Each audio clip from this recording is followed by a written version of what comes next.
Welcome to another episode of Casual Cinephilia, where enthusiastic amateurs talk very passionately about movies. I'm Ian. I'm Lorian, and today we are talking about Star Wars: The Rise of Skywalker. Which, this is the final film of the Skywalker saga. Yes. And we're spoiling the shit out of it. Spoilers. So, I'm just going to open this up with, I fucking called it. Star Wars Episode 7, Force Awakens. I called it. Rey was a Palpatine. Mm-hmm. I have a note here. The note just says, well, that was one of the weaker theories, too. Yeah, it really was. I liked this movie. I did, too. It was enjoyable. I had a good time. Mm-hmm. I liked what they did. I thought that they did the best they could with what they had fucked themselves into, basically. They just really created a bad scenario for themselves, and I think that they ended up wrapping it up nicely, all things considered. With what they had, they did well with what they could. Mm-hmm. Yeah, I agree. I will say, though, they have introduced probably my new favorite Star Wars character in the movies. Oh? Babu Frick. Yeah. I love Babu Frick. Yeah. Babu Frick is good. Just the scene after just the creepy, evil C-3PO, like, it is all and there's that awkward silence, and he's just like, yeah! In the background, like, I did it, yeah! Where 3PO introduces himself to everyone, and everyone's just staring at him like, oh shit, and he goes, I'm Babu Frick. Like, hey guys, we can do this, let's go. I'm Babu Frick.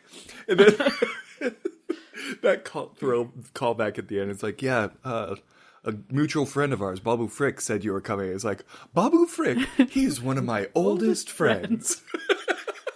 Yep. Babu Frick was a highlight. Yeah, he's definitely one of my favorite Star Wars characters now. I saw this movie Sunday night. Uh-huh. And also Monday night.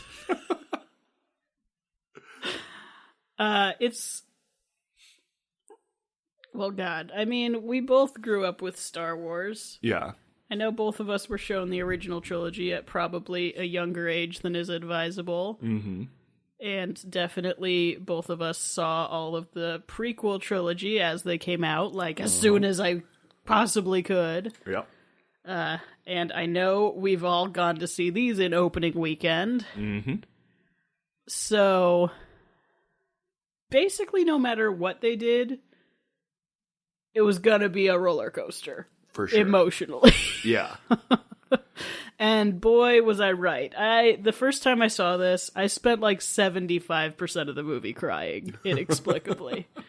I mean, even the second viewing, as soon as the Star Wars flashed up and the scroll started, it was just like tears. Oh, man. Well, it's such a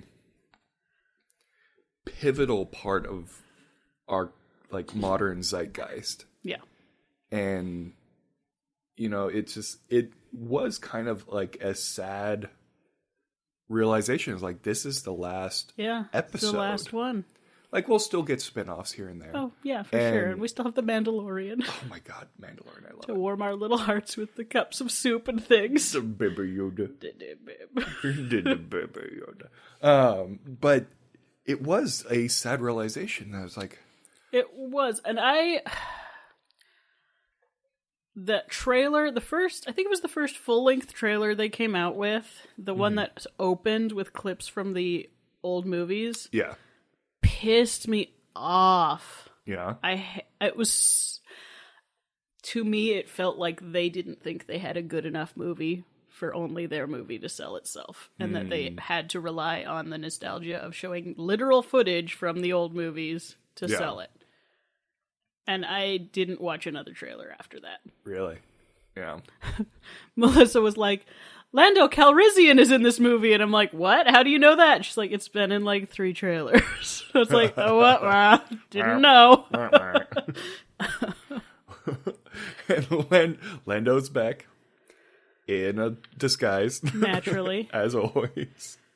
But so I basically, that trailer turned me off so bad I didn't pay attention, and have been so busy, as evidenced by the mass release on Christmas Day here, that I didn't even process the fact that this was the last one until I was sitting in the theater and that crawl started. And then I was like, oh, fuck. Yeah. So, I want to talk about my critique. Yes. First. Then I want to get into all my geek outs and just awesomeness in it. Because there was some things in there that I saw that were like, oh, shitballs. Like, they went full out.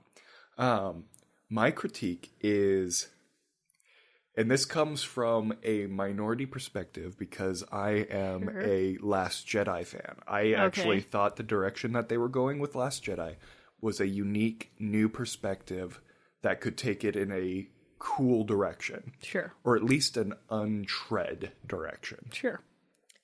And this movie was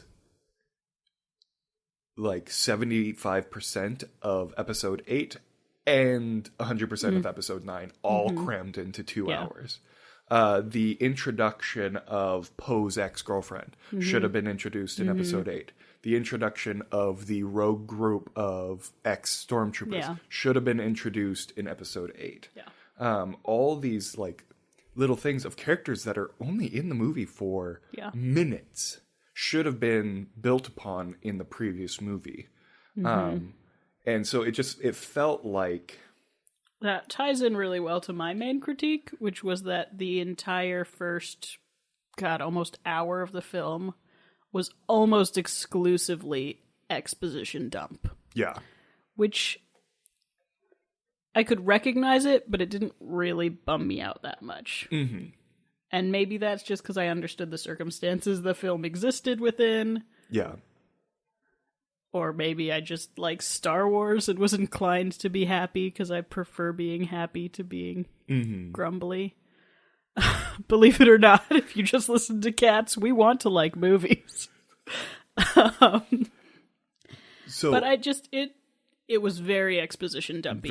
But it wasn't enough of a problem to make me dislike the movie. Same here. Like, I enjoyed the movie from beginning to end. I thought there was parts where it was going 120 miles per hour. For sure. There wasn't a point where I was like, wait, what? It was clear, right? Rewind that. Like, no. Because they used all those exposition dumps. Exactly. Like, you knew what was happening and they at every point. Also had the issues of, did they end up sticking to their guns on the only pre-recorded footage of Carrie Fisher thing?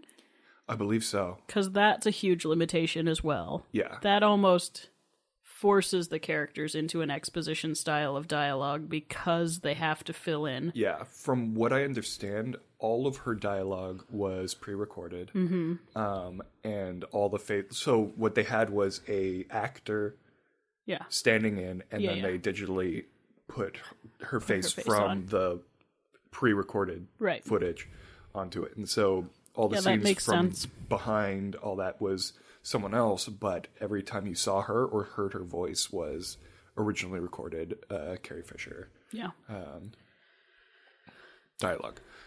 Which, if I didn't know that, I was impressed. Like, no, I would have never picked it out. Even I would have just assumed that they'd filmed the whole movie before she died. Yeah, even knowing it, I was like, damn, that's impressive. Like that. Yeah, no, I didn't done. pick up any, like, whoa, it didn't map well there, or anything like that the whole time. There were a few moments where, where Rey is hugging Leia, and Leia is delivering dialogue, but you're seeing her from behind, and you could tell she wasn't speaking. Yeah. But that is such a minor issue, and I knew why it was happening, that it was like, who cares?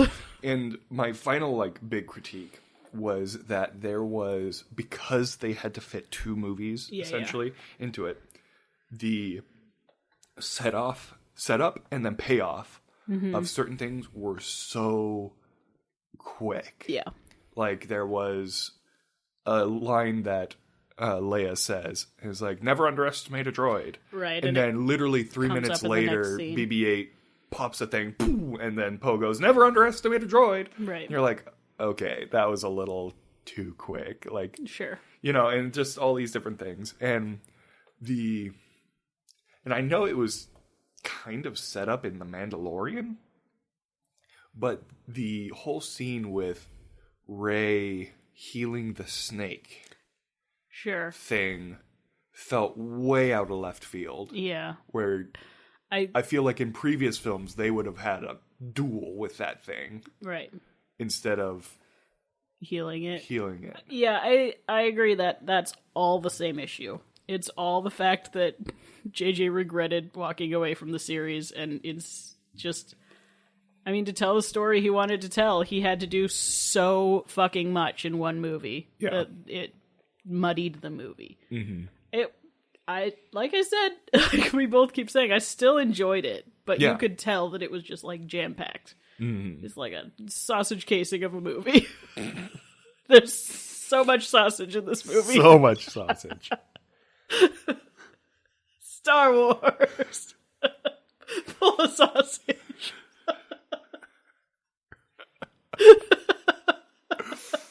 What was it? Isn't it Lego Star Wars does this thing where it's the scene where Yoda dies in Return of the Jedi. It's like, alone you are not. There is another. You have a sister. Luke goes, it's Leia. He's like, strong in the Force you are. He's like, no, she's the only girl in this galaxy that we met. They're like, we should fix that later, I think.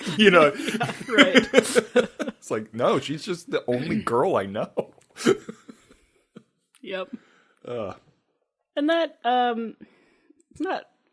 it's sort of a neutral point that just I've felt. It is really nice to have a female character at the center of a Star Wars story. Yeah. Well, and I thought Daisy Ridley she did a great job. Phenomenal. The thing that... It just felt good in my soul to have her standing at the end of the movie there. Yeah. That was... I was like, yes. That was a solid... And I do like that The Rise of Skywalker was her adopting the name.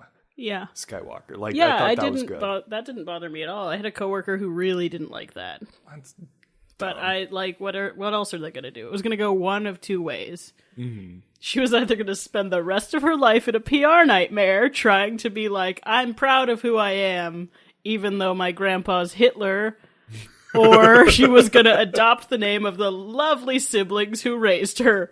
Right. I mean... Yeah. Which, though, I felt it was slightly rushed at the end. Mm-hmm. Following Kylo Ren from Force Awakens all the way through, I really enjoyed his arc. I did too, and... I wish there was more of the redemption side of the arc. Sure. I wish we'd gotten to see a bit of the in-between besides the one conversation with Han. The scene with him, though, with him and Han replaying. Mm-hmm. Oh, Speaking of more crying. That gave me shivers and tears. I did really like his arc. I don't think I would have had he survived.